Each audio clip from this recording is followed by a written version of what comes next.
what I want to do is start by changing the physical form of the piece to work with the decoration that I'm going to do. Because I don't want to just take this plate and draw on it. I mean, I can do that. That can be fun. But what I'd rather do is actually integrate the image with the surface so that it becomes more like, obviously this is still a plate, but it's also kind of like a sculpture. So you can see that the duck or the goose, the wing actually kind of deforms the plate itself. So that image is integrated into the surface. So this is one of my sketchbooks. I have a lot of sketchbooks and they're full of various drawings of animals.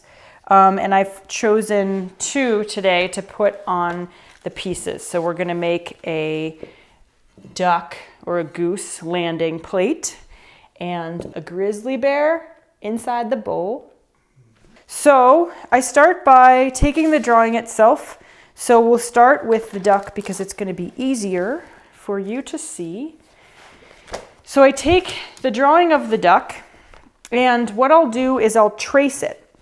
So I will take a piece of paper, any kind of paper, it doesn't matter. I use computer paper generally because I have it around, and I'll make a tracing of the drawing. So you can see the tracing is loose. I'm not following every single line when I cut it out. It's just a general idea. And sometimes I'll draw all of these lines on here and sometimes I won't. I did it kind of so you could see it.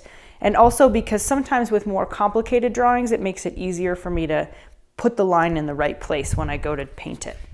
Then I will take my tracing and I will place it on the plate that I threw earlier. So when I'm doing this, I'm thinking about composition. So if you look at the finished plate, I want the duck to be landing on the water. Doesn't have to be, but in this case, that's how I want it to be. So I want to make sure this wing kind of goes off the edge of the plate and the duck has some kind of suspended motion there.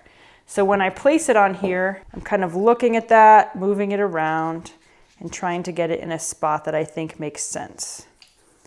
So then I'll push it down. I don't have to push it down very hard.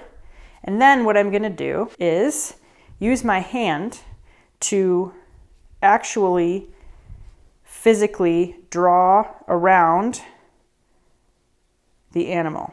So it's not perfect, and I'm going to have to put it down to kind of finish. But basically what I want to do is I want to do kind of a general drawing like that, and I'm using loose motions with my hand because I kind of want a loose gestural feeling.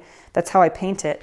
And then I'll kind of fill it in. So I'll put in the ground, which is really just, I'm grabbing it and just kind of sliding my hand along it. You can see the plate is not freshly thrown, but I can still move it pretty easily. So, you know, because I want to be able to do that.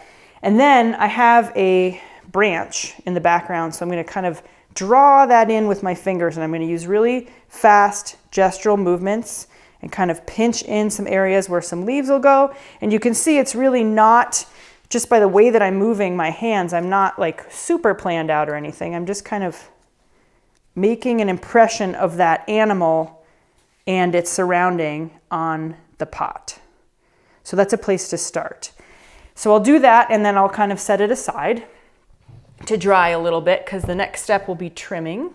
So I'll just do the same thing as I did before, but with the grizzly bear. So I'm going to put the grizzly bear inside the bowl. And this one will be harder for you to see, but you kind of get the idea already.